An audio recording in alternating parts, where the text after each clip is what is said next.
പ്രിയപ്പെട്ടവരെ, നമുക്കോ വേണ്ടപ്പെട്ടവർക്കോ ഏതെങ്കിലും അസുഖത്തിന്റെ ലക്ഷണങ്ങൾ കണ്ടാൽ നമ്മൾ എന്തു ചെയ്യും? ഉടൻ തന്നെ നല്ലൊരു ഡോക്ടറെ കാണും.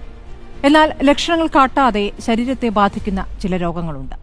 ജീവിതത്തോട് തോന്നുന്ന കടുത്ത വിരക്തി, ഭക്ഷണം കഴിക്കാൻ തോന്നാത്ത അവസ്ഥ, ഉറക്കം ശരിയാകാത്ത അവസ്ഥ, ഇടയ്ക്കിടെ മരണചിന്തകൾ മനസ്സിലേക്ക് കടന്നെത്തുന്നു.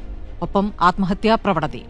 അങ്ങനെ പ്രകടമല്ലാത്ത എന്നാൽ ജീവൻ തന്നെ അപഹരിക്കാവുന്ന ലക്ഷണങ്ങൾ.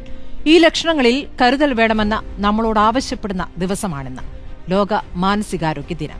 വിവിധ മാനസിക രോഗങ്ങൾക്കെതിരെ ജാഗ്രത വേണമെന്ന ഓർമ്മപ്പെടുത്തലാണ് ഈ ദിനം പറഞ്ഞുവെക്കുന്നത്. പ്രകൃതി ദുരന്തങ്ങളും യുദ്ധവും ഉൾപ്പെടെ ദുരന്തമുഖത്തെ ജനങ്ങൾക്കുണ്ടാകുന്ന മാനസികാഘാതങ്ങൾ പരിഗണിക്കണമെന്ന സന്ദേശമാണ് ഈ വർഷത്തെ ദിനാചരണം നൽകുന്നത്. ഗാസയിലും യുക്രൈനിലുമൊക്കെ യുദ്ധത്തിന്റെ ആഘാതം ഒരു ജനതയുടെ മാനസികാരോഗ്യത്തെ തന്നെ ബാധിച്ചിരിക്കുന്ന അവസ്ഥയാണ്. വെടിയൊച്ചകളിൽ അലറിക്കരയാൻ പോലുമാകാതെ വിറങ്ങലിച്ചുപോയ കുഞ്ഞുങ്ങളെ നമ്മൾ കണ്ടിട്ടുണ്ട്. അവരെ ചേർത്തു പിടിക്കണം. പ്രിയപ്പെട്ടവരെ, വീണ്ടും പറയുകയാണ്, തിരക്ക് പിടിച്ചുള്ള ഓട്ടത്തിനിടയിൽ ചുറ്റുമുള്ളവരെ കേൾക്കാനും ചേർത്തു പിടിക്കാനും കൂടി നമ്മൾ സമയം കണ്ടെത്തണം.